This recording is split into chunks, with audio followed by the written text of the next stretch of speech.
সেইখান থেকে আল্লাহর নবী ইউনূস আলাইহিস সালাতু ওয়াস সালাম ডাক দিয়েছিলেন, লা ইলাহা ইল্লা আনতা সুবহানাকা ইন্নী কুনতু মিনাজ জালিমিন। আল্লাহ এই সমুদ্রের তলদেশের অন্ধকার, মাছের পেটের ভিতরের অন্ধকার, কেউ আমাকে রক্ষা করতে পারবে না, কেউ আমাকে বাঁচাইতে পারবে না গো আল্লাহ। এই পানির ভিতরে দুনিয়ার কোনো ডাক্তার দেখে না, কোনো ইঞ্জিনিয়ার দেখে না, কোনো বৈজ্ঞানিক দেখে না আল্লাহ। এখানে একমাত্র বাঁচানোর মালিককে চিল্লায় বলেন। যখন ইউনূস নবীরে খাইলো মাছেতে গিলিয়া, ফেরেশতা ছিল তখন ইসমে আজম নিয়া। যখন ইউনূস নবীরে খাইলো মাছেতে গিলিয়া, ফেরেশতা ছিল তখন ইসমে আজম নিয়া। দমে দমেতে হরদম পড়ে সে ইসমে আজম, সেই মাছের উদর হতে সে যে পেল পরিত্রাণ। আল্লাহু আল্লাহু তুমি জাল্লে জালালু, শেষ করা তো যায় না গে তোমার গুণগান। আল্লাহু আল্লাহু তুমি জাল্লে জালালু, শেষ করা তো যায় না গে তোমার গুণগান। আল্লাহ রাসূল সাল্লাল্লাহু আলাইহি ওয়াসাল্লাম একদিন সাহাবা আজমাইনদেরকে নিয়ে কোনো একটা বিষয় পরামর্শ করতেছিলেন। আমার দিকে তাকান। রাসূলুল্লাহ সাহাবীদেরকে নিয়ে কোনো একটি বিষয় পরামর্শ করতেছিলেন। এই পরামর্শের ভিতর দিয়ে এক এক সাহাবী তার মতামত প্রকাশ করে। করতে করতে এক পর্যায়ে হযরত ওমর রাদিয়াল্লাহু তাআলা আনহুর কণ্ঠস্বর একটু উঁচু হয়ে গেল। সঙ্গে সঙ্গে আল্লাহ পাক রব্বুল আলামিন জিবরাইলকে পাঠালেন। কাকে পাঠালেন? জিবরাইলকে পাঠালেন। পাঠায় বলতেছেন, ইয়া আইয়ুহাল্লাযীনা আমানু লা তুকদ্দিমু বাইনা ইয়াদাইল্লাহি ওয়া রাসূলিহি ওয়াত্তাকুল্লাহ। জিবরাইল আসলেন, এসে বললেন, আল্লাহ পাক রব্বুল আলামিন আহকামুল হাকিমিন তিনি আমাকে পাঠিয়েছেন মুমিনদেরকে সতর্ক করার জন্য। তার মানে হলো যেইখানে আমার নবী উপস্থিত আছে মিটিং এর ভিতরে, পরামর্শের ভিতরে, সেইখানে ওমরের কণ্ঠ কেন উঁচু হয়ে গেল? আল্লাহ এটা বরদাস্ত করেন নাই, সহ্য করেন নাই। জিবরাইল এসে বলে, নবী গো, আপনার সাহাবা আজমাইনদেরকে শোনায় দেন এবং গোটা মানব জাতিরা যাতে কথা বুঝতে পারে। ইয়া আইয়ুহাল্লাযীনা আমানু লা তুকদ্দিমু বাইনা ইয়াদাইল্লাহি ওয়া রাসূলিহি ওয়াত্তাকুল্লাহ। ওমর, যেইখানে নবী উপস্থিত আছে সেইখানে নবীর অ্যাডভান্স হওয়া যায় না, নবীর উপরে কথা বলা যায় না। চিল্লায় বলেন সুবহানাল্লাহ। ওয়াত্তাকুল্লাহ, আল্লাহকে ভয় করো। ইন্নাল্লাহা সামিউন আলীম।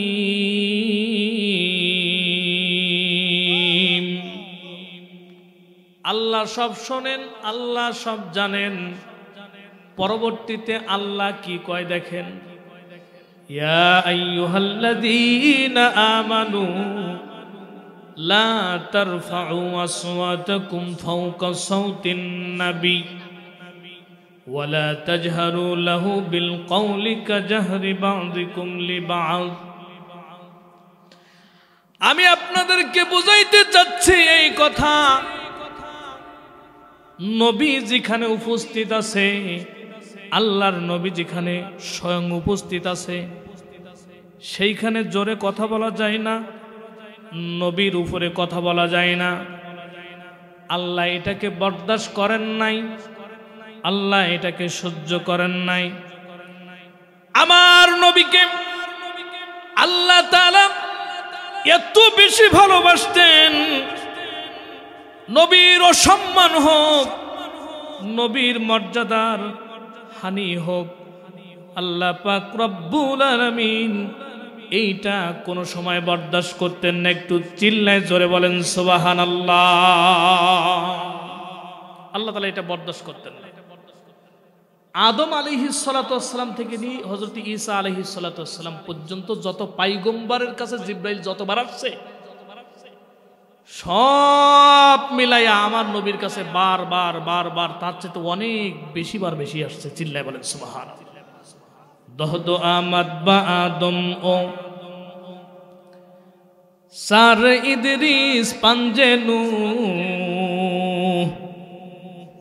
সার সদবারে বা মুসা বা খলিল সেহলদ দহবার আমাদ নজদে ঈসা জিবরাইল কিরদেগার নজদে আমিন আহমদ আমদ চেহল হাজার দর্শমার। দহদ আমাদ বা আদম, হযরত আদম আলাইহিস সালাতু ওয়াস সালামের কাছে জিবরাইল আসছে তার গোটা জীবনে মাত্র 12 বার। কয়বার? দহদ আমাদ বা আদম। 4 ইদ্রিস নবীর কাছে আসছে মাত্র 4 বার। পাঞ্জে নূহ নবীর কাছে আসছে জিবরাইল আমিন মাত্র 5 বার। 4 সদবারে বা মুসা, হযরত মুসা আলাইহিস সালাতু ওয়াস সালামের কাছে আসছে মাত্র 400 বার। বা খলিল সেহলদ 42 বার আসছেন হযরত ইব্রাহিম আলাইহিস সালাতু ওয়াস সালামের কাছে। নজদে আমিন আহমদ আমদ চেহল হাজার দর্শমার।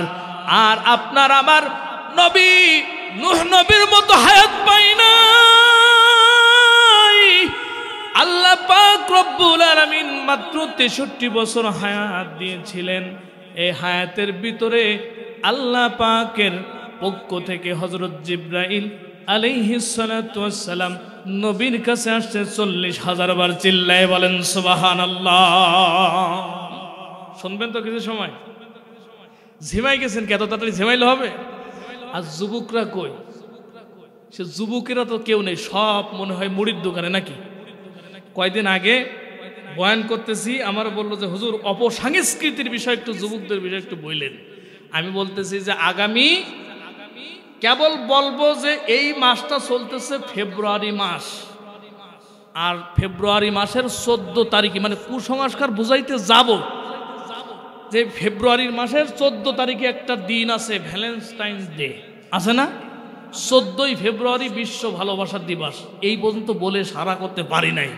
এর মধ্যে যুবক একজন এসে আমি বলছি যে এই মাসে একটা দিন আছে, সেটা হলো 14ই ফেব্রুয়ারি, শেষ করতে পারে নাই। ও ভাবছে কোনো ফজিলতপূর্ণ আলোচনা করতেছে, কয় হুজুর নারায়ে তাকবীর, কয় কি বান্ধনে। আল্লাহু আকবার। যুবকেরা কই? যুবকেরা নেই, সব বুড়ারা দেখতেছি। থাকেন কিছু সময়, ইনশাল্লাহ ফায়দা পাবেন। আচ্ছা, তো আল্লাহর নবী সাল্লাল্লাহু আলাইহি ওয়াসাল্লাম যেখানে উপস্থিত আছে সেইখানে জোরে কথা বলা যায় না, আল্লাহ বরদাস্ত করেন নাই। কথা কি বুঝতেছেন? আচ্ছা, সামনের দিকে একটু আগাবো ইনশাল্লাহ। এখন এই আয়াত যখন নাজিল হয়ে গেল, মুফাসসিরিন ইকরামগণ লেখেন হযরত ওমর রাদিয়াল্লাহু তাআলা আনহু যেই কয়দিন হায়াতে ছিলেন, জীবনে কোনোদিন আর নবীর সামনে উঁচু গলায় কথা বলে নাই। চিল্লায় বলেন সুবহানাল্লাহ। উচ্চ আওয়াজে আর কথা বলেন নাই, নবীর আদব রক্ষা করতে। যে কিতাবের ভিতর আসছে হযরত ওমর রাদিয়াল্লাহু তাআলা আনহুর কাছে নবীজি সাল্লাল্লাহু আলাইহি ওয়াসাল্লাম এর পরবর্তী সময়ে কোনো কথা বললে এত আস্তে বলতো, আল্লাহ রসুল আবার দ্বিতীয়বার জিজ্ঞাসা করা লাগতো। সুবহানাল্লাহ, সাহাবীদের আদব দেখেন নবীর প্রতি। আচ্ছা, একটা বিষয়, আর একটি হাদিস শোনাবো আপনাদেরকে। আমি হাদিসটা খুতবার ভিতর বলি নাই এই জন্য যে অনেক লম্বা হয়ে যাবে। এই আয়াতে এবং এই হাদিসের সাথে অনেকটাই মিল আছে। দেখেন, আল্লাহর নবী সাল্লাল্লাহু আলাইহি ওয়াসাল্লাম, তার কাছে একজন বেদুইন, অপরিচিত আরবি লোক এসে রাসূল করিম সাল্লাল্লাহু আলাইহি ওয়াসাল্লামের কাছে এসে প্রশ্ন করলেন কোনো একটা বিষয়। হুজুর বসে আছেন। এখন যেই প্রশ্নটা করেছে, সাহাবা আজমাইনগণ বসা, উপস্থিত মসজিদের মুসাল্লিরা বসা, সকলেই বসা।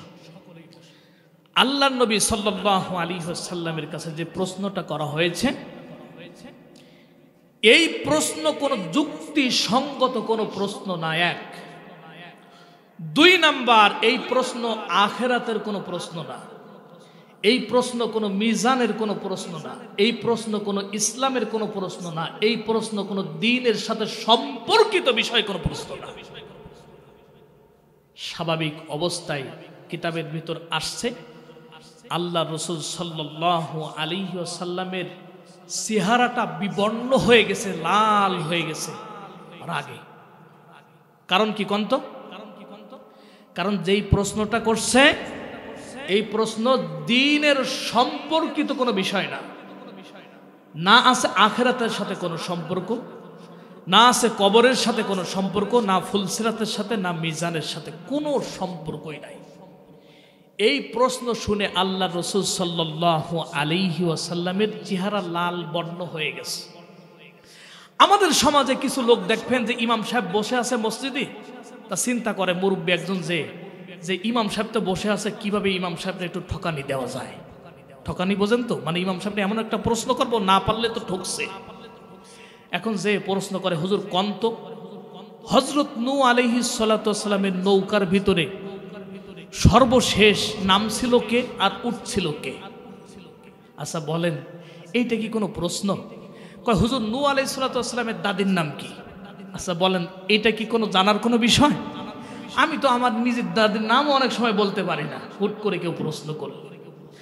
তাহলে ইমাম সাহেবের কাছে প্রশ্ন করতে গেলে, কোনো আলেমের কাছে প্রশ্ন করতে গেলে সেটা যুক্তিসঙ্গত এবং যেটা আমার জীবনে বাস্তবের নিরিখে যে প্রশ্নটা আমার প্রয়োজন, সেই প্রশ্ন ছাড়া আলেমের সাথে কোনো, আলেমের সামনে বা আলেমের কাছে কোনো এই জাতীয় কোনো প্রশ্ন করা যায় না।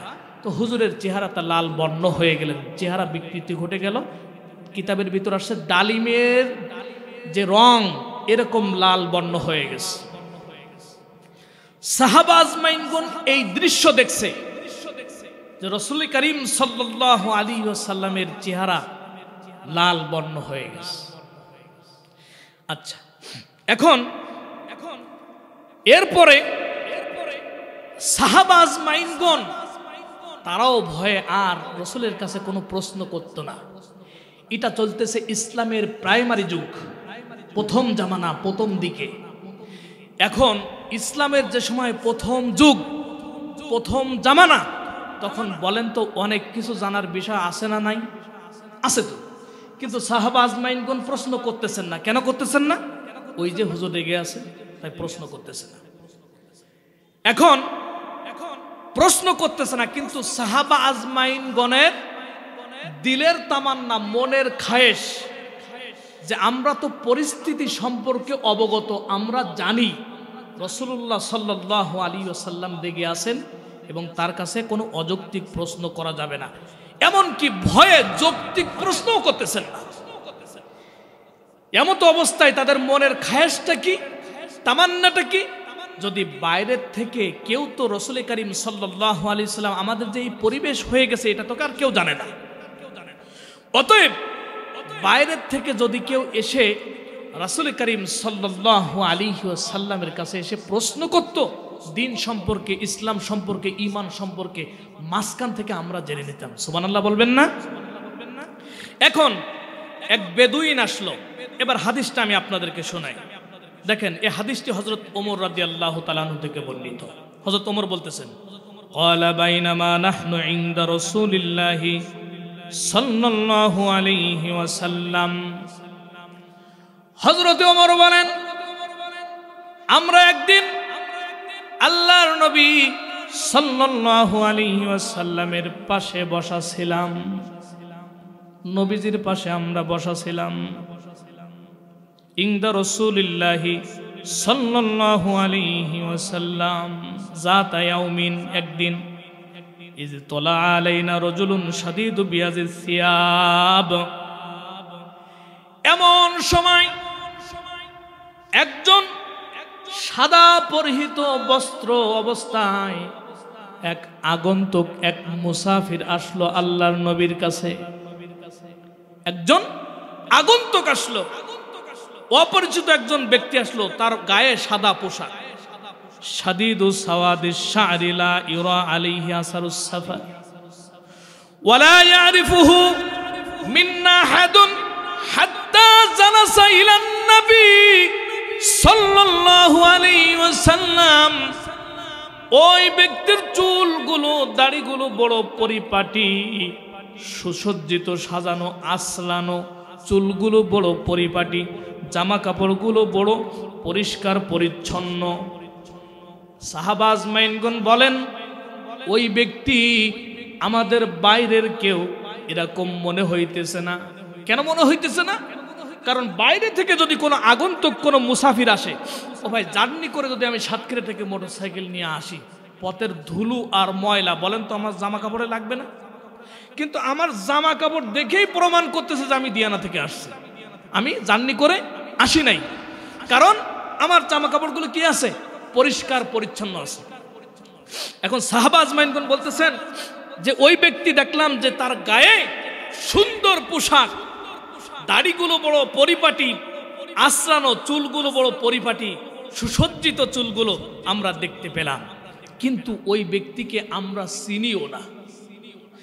আচ্ছা, যদি স্থানীয় লোক হবে তাহলে ওই ব্যক্তিকে চেনা যাইত, আবার স্থানীয় না, আমরা চিনতেছি না। এখন আমরা বড় দ্বিধাদ্বন্দ্বের ভিতর পড়ে গেলাম। এখন কি হচ্ছে? উনি আসলেন, এসে হাত্তা জালাসা ইলান নবী সাল্লাল্লাহু আলাইহি ওয়াসাল্লাম, নবী সাল্লাল্লাহু আলাইহি ওয়াসাল্লাম যেখানে বসে আছেন সেই জায়গায় যে ওই আগন্তুক ব্যক্তি বসে পড়েছে।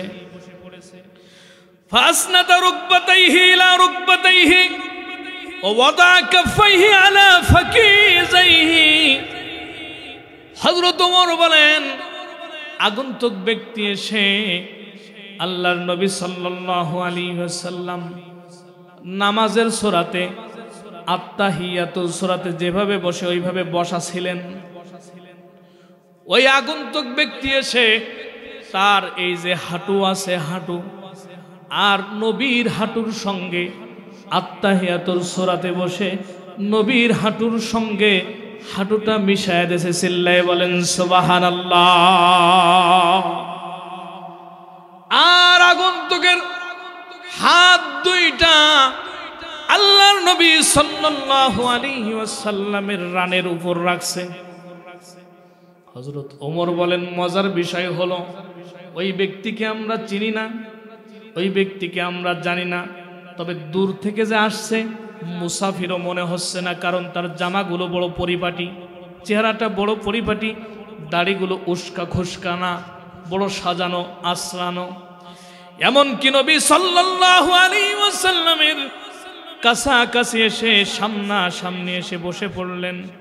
বসে পড়ার পরে আল্লাহু আকবার প্রশ্ন করলেন আল্লাহর নবী সাল্লাল্লাহু আলাইহি ওয়াসাল্লামকে, ইয়া মুহাম্মদ আখবিরনি আনিল ইসলাম।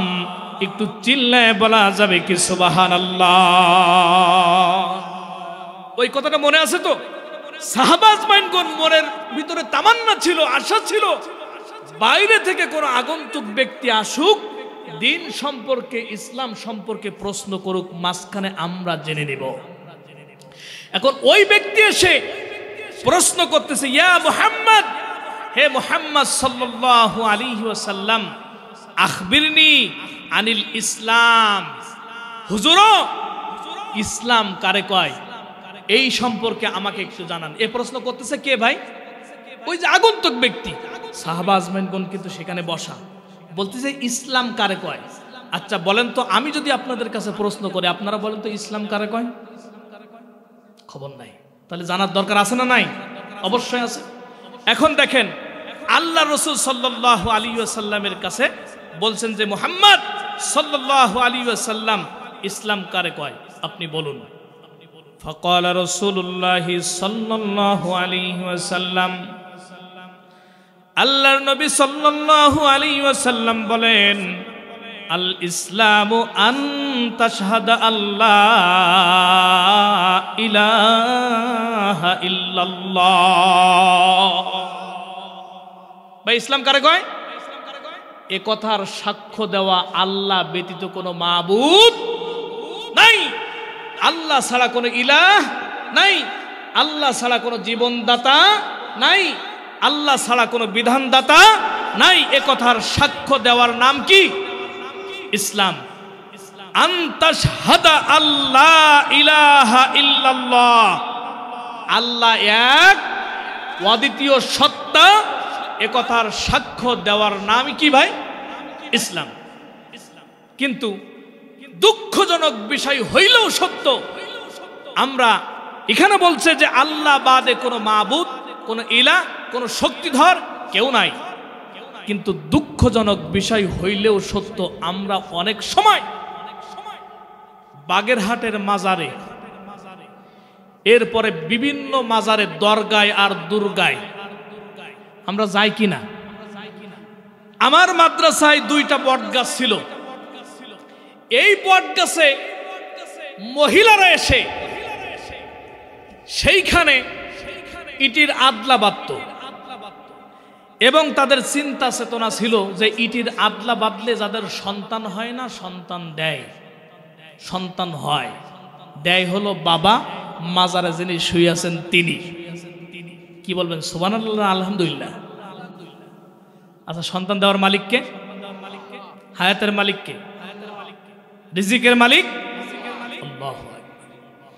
তাহলে একদিক থেকে আমরা বলতেছি আশহাদু আল্লাহ ইলাহা ইল্লাল্লাহ, কিন্তু আমরা অপর দিক দিয়ে আমাদের মা বোন, আমরা মুসলমান অনেক পুরুষও আছে, বাগেরহাটের মাজারের কুমিরে মুরগি দিলি সোয়াল হয়, আছে না ভাই?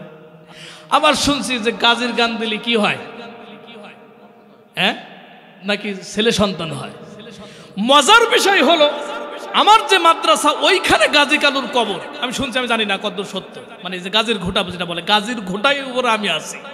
আপনারা ধরে নিতে পারেন যে আমি গাজীর ঘোটার বিশ্বে বর্তমান রানিং পীর। কিন্তু মজার বিষয় হলো সেই গাজীর কোনো সন্তানাদি নাই। আচ্ছা বলেন, যদি কোনো পীরের ক্ষমতা থাকতো সন্তান দেওয়ার, তাহলে তো আগে পীর সাহেবের সন্তান হইতো। কি বলেন আপনারা? আবার অনেক সময় আমাদের ধারণা যে হুজুরের কাছ থেকে তাবিজ নিলে আমার ছেলে সন্তান হবে। যেই হুজুরের কাছে গেছে ওর পর পর 3টা মেয়ে, তা হুজুরের তাবিজে যদি ছেলে সন্তান হয়, তাহলে তো হুজুর আগেই চিন্তা করবে যে আমার তো আগে একটা ছেলে সন্তান দরকার। কি বলেন আপনারা? তাহলে একমাত্র সন্তান দেওয়ার মালিককে, ছেলে সন্তান দেওয়ার মালিককে, কন্যা সন্তান কে দেয়? মুসলমান এ কথার উপর বিশ্বাস থাকতে হবে, বিশ্বাস রাখতে হবে। দুনিয়ার যত মাজার আছে একমাত্র হক্কানি উলামায়ে ইকরামের মাজার ছাড়া, কবর ছাড়া, বাদ বাকি সমস্ত মাজারগুলোতে ভণ্ডামি এবং গাজার টান, গাজার আসর বসায়। আবার ওদের জওয়ানরা শুনে আশ্চর্য হয়ে যাবেন, নৌজওয়ানেরা, ওরা একে অপরে বোঝায় যে দোস্ত, এই পৃথিবী চিরকাল থাকবে না, এখন যা 2-1 টান দিতে পারো এটাই তোমার জন্য কি লাভজনক এবং ফায়দা। ধরো কলকি মারো টান, গাঞ্জা বাবার আসে কান, মরিয়া গেলে সঙ্গে কিছুই যাবে না। ধরো কলকি মারো টান, গাঞ্জা বাবার আসে কান, মরিয়া গেলে সঙ্গে কিছুই যাবে না। সুবহানাল্লাহ, আল্লাহু আকবার। প্রিয় ভাই সব, তাহলে আমার কথা মনে আছে তো? আল্লাহ রাসূল সাল্লাল্লাহু আলাইহি ওয়াসাল্লামের কাছে ওই আগন্তুক আসলেন, এসে বললেন, মুহাম্মদ তুমি বলো ইসলাম কারে কয়? আল্লাহ রাসূল কি বললেন? আনতাশহাদা আল্লাহ ইলাহা ইল্লাল্লাহ ওয়া আন্না মুহাম্মাদার রাসূলুল্লাহ ওয়া আন্না মুহাম্মাদার রাসূলুল্লাহ। আর এই কথার সাক্ষ্য দেওয়া যে মুহাম্মদ সাল্লাল্লাহু আলাইহি ওয়াসাল্লাম আল্লাহ পাকের পক্ষ থেকে নবী রাসূল। ও তুকিমাস সালাত, নামাজ কায়েম করা, ও তুতিয়াজ যাকাত, যাকাত আদায় করা, ও তাসুমা রমাদান, ও তাহাজ্জাল বাইতাইন ইসতাতা ইলাইহি সাবিলা। আল্লাহর নবী সাল্লাল্লাহু আলাইহি ওয়াসাল্লাম বলেন এই 5 জিনিসের নাম হলো ইসলাম। 1 নাম্বার এ কথার সাক্ষ্য দেওয়া আল্লাহ ইলাহা ইল্লাল্লাহ, আল্লাহ বাদে কোনো শক্তি নাই, কোনো বিধানদাতা নাই। আল্লাহ বাদে, আল্লাহু আকবার, কোনো বিধানদাতা নাই, জীবনদাতা নাই। আল্লাহ বাদে কোনো শক্তি নাই। একমাত্র আসমান আর জমিনের মালিককে চিল্লায় বলেন। এ আমার ভাইরা, হযরত ইউনূস আলাইহিস সালাতু ওয়াস সালাম তাকে যখন মাছের পেটের ভিতরে নিয়ে গিয়েছিল, তাফসীরের কিতাবের ভিতর আসছে আল্লাহু আকবার, ইউনূস আলাইহিস সালাতু ওয়াস সালামকে ওই সমুদ্রের ভিতরে মাইলকে মাইল তল দেশের ভিতরে ইউনূস নবীকে মাছের পেটের ভিতরে করে নিয়ে গিয়েছিল। সেইখান থেকে আল্লাহর নবী ইউনূস আলাইহিস সালাতু ওয়াস সালাম ডাক দিয়েছিলেন লা ইলাহা ইল্লা আনতা সুবহানাকা ইন্নী কুনতু মিনাজ জালিমিন। আল্লাহ এই সমুদ্রের তলদেশের অন্ধকার, মাছের পেটের ভিতরের অন্ধকার, কেউ আমাকে রক্ষা করতে পারবে না, কেউ আমাকে বাঁচাইতে পারবে না গো আল্লাহ। এই পানির ভিতরে দুনিয়ার কোনো ডাক্তার দেখে না, কোনো ইঞ্জিনিয়ার দেখে না, কোনো বৈজ্ঞানিক দেখে না। আল্লাহ এখানে একমাত্র বাঁচানোর মালিককে চিল্লায় বলেন। যখন ইউনূস নবীরে খাইলো মাছেতে গিলিয়া, ফেরেশতা ছিল তখন ইসমে আজম নিয়া। যখন ইউনূস নবীরে খাইলো মাছেতে গিলিয়া, ফেরেশতা ছিল তখন ইসমে আজম নিয়া। দমে দমেতে হরদম পড়ে সে ইসমে আজম, সেই মাছের উদর হতে সে যে পেল পরিত্রাণ। আল্লাহু আল্লাহু তুমি জাল্লে জালালু, শেষ করা তো যায় না গে তোমার গুণগান। আল্লাহু আল্লাহু তুমি জাল্লে জালালু, শেষ করা তো যায় না গে তোমার গুণগান। যে কথা বলতেছিলাম, তাহলে এ কথার সাক্ষ্য দেওয়া আল্লাহ বাদে কোনো মাবুদ, কোনো বিধানদাতা, কোনো শক্তিদাতা, আল্লাহ বাদে আসমান আর জমিনের মালিক কে? ভাই চিল্লায় বলেন আল্লাহ। এ কথার সাক্ষ্য দেওয়া। 2 নাম্বার হলো ওয়া আন্না মুহাম্মাদার রাসূলুল্লাহ, মুহাম্মদ সাল্লাল্লাহু আলাইহি ওয়াসাল্লাম আল্লাহ পাকের পক্ষ থেকে পয়গম্বর, এ কথার সাক্ষ্য দেওয়া। 3 নাম্বার হলো তুকিমাস সালাত, নামাজ কায়েম করা। 4 নাম্বার হলো তুতিয়াজ যাকাত, আর 4 নাম্বার হলো যাকাত আদায় করা। 5 নাম্বার হলো ওয়া তাহুজ্জাল বাইতাইন ইসতাতা ইলাইহি সাবিলা, যদি শক্তি থাকে, অর্থ থাকে, আল্লাহর ঘরখানা যে জিয়ারত করা, অর্থাৎ কাবা শরীফের তওয়াফ করা, হজ করা। আল্লাহ সকলকে তৌফিক ইনায়েত করুন, সকলেই বলেন আমিন। এখন ওই ব্যক্তি, যে ব্যক্তি আগন্তুক ব্যক্তি যে প্রশ্ন করেছিল রাসূল মুহাম্মদ রে ইসলাম কারে কয় বলো, তখন রাসূল করিম সাল্লাল্লাহু আলাইহি ওয়াসাল্লাম যখন এই 5টা জিনিসকে বললেন যে এটাই হলো ইসলাম, ওই আগন্তুক ব্যক্তি বলতেছে ক্বালা সাদাক্তা। মুহাম্মদ, আপনি ইসলাম সম্পর্কে যে আইডিয়া, যে ধারণা, আপনি ইসলাম সম্পর্কে যা যা বলছেন আপনি সত্য কথা বলছেন, এটাই ইসলাম। একটু চিল্লায় বলেন সুবহানাল্লাহ। সাহাবীরা হযরত ওমর রাদিয়াল্লাহু তাআলা বলেন, ক্বালা ফাআজিবনা লাহু ইয়াসআলুহু ওয়া ইসাদদিকুহু।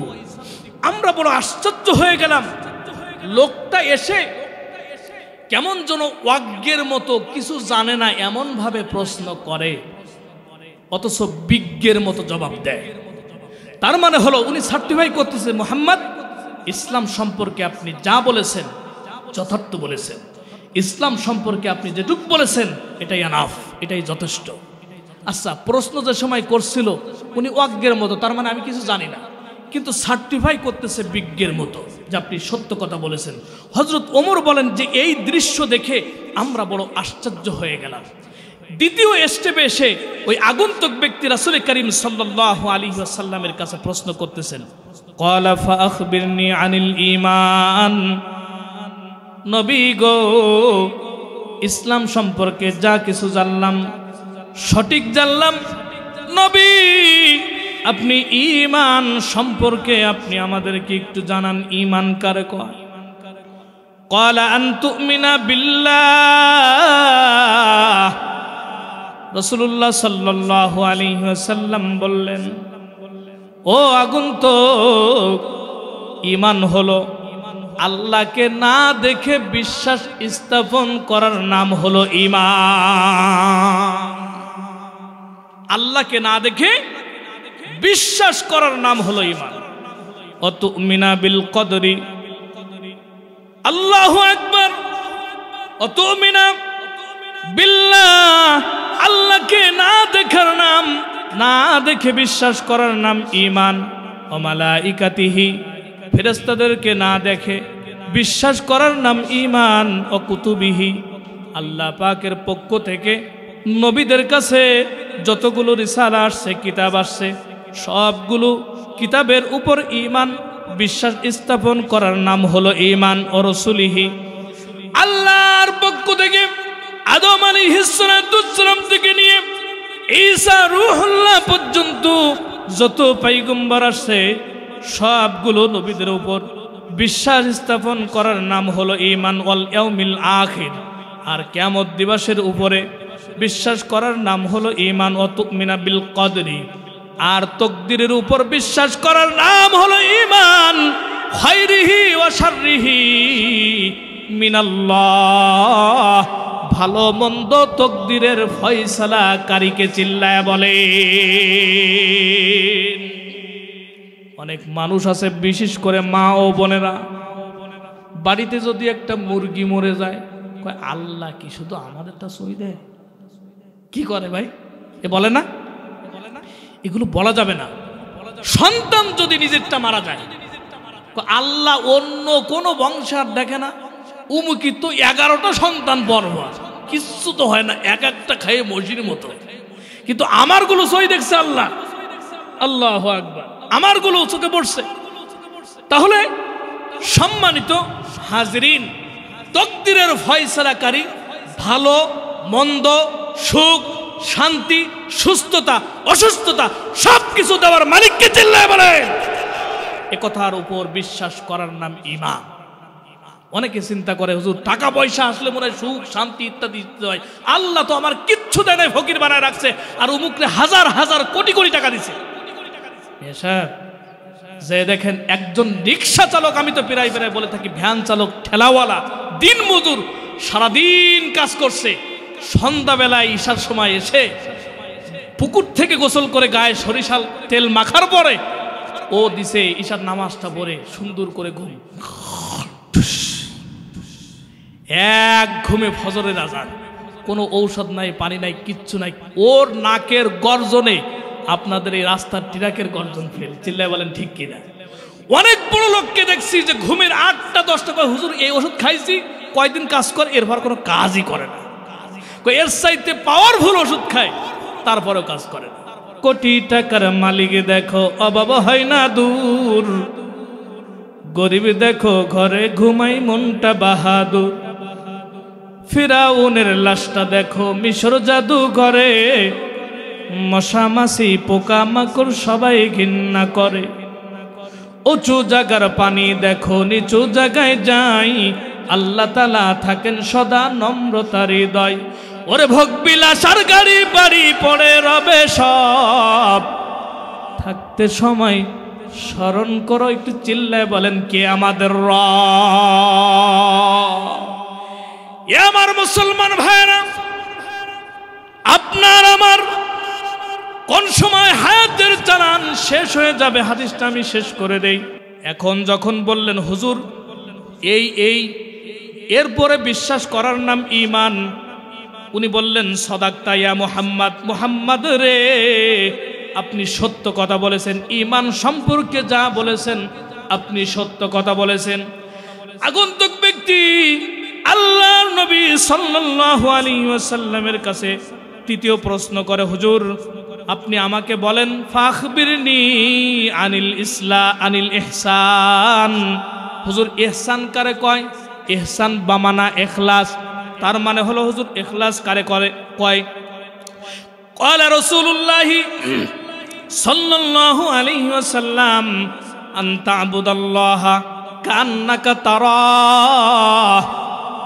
ও আগন্তুক তুমি শোনো, ইবাদতগুলো তুমি এমন ভাবে করো, ইবাদতের ভিতর যাতে আল্লাহকে তুমি দেখতে পাও। এখন আমার প্রশ্ন আপনাদের কাছে, আল্লাহর রাসূল সাল্লাল্লাহু আলাইহি ওয়াসাল্লামের কাছে প্রশ্ন করেছে, হুজুর ইহসান অর্থাৎ আইল ইখলাস, ইখলাস কারে কয় হুজুর একটু বলবেন কি? রাসূলুল্লাহ বললেন ইখলাস বলে আনতা আবুদাল্লাহা কাআন্নাকা তারা, ইবাদতগুলো তুমি এমন ভাবে করো ওই ইবাদতের ভিতরে যাতে তুমি আল্লাহকে দেখতে পাও। আচ্ছা নামাজের ভিতরে আমরা কয়জন আল্লাহরে দেখছি? আমি হুজুরে এক নম্বর কোনোদিন দেখতে পাই না, আপনারা দেখছেন? হজের ভিতরে উমরা একবার করছি, আমি দেখতে পাই না উমরার ভিতরে আল্লাহরে অন্তত আমি দেখতে পাই না কোনোদিন। আপনারা কি দেখছেন? কোরআন তেলাওয়াত হাফেজ সাহেব তো নিজে একটা মাদ্রাসা করছে, ছাত্র পড়ায়, অনেক মেহনতি মানুষ, পা ভাঙছে আল্লাহর বান্দার, কিন্তু দমে নাই। আল্লাহ পাক রব্বুল আলামিন সারা পৃথিবীর জন্য কবুল মঞ্জুর করুন, চিল্লায় বলেন আমিন। আপনাদের জন্য যে কি উপহার কি নিয়ামত দিয়ে যাচ্ছে মাদ্রাসা করে, এটা পরবর্তীতে বুঝবেন। এখন কিছু লোক আছে বিরোধিতা করবে, কোরআনের বিরোধিতাকারী কালে কালে ছিল, এটা শুধু এই জামানায় না, এটা 1400 বছর আগেও ছিল।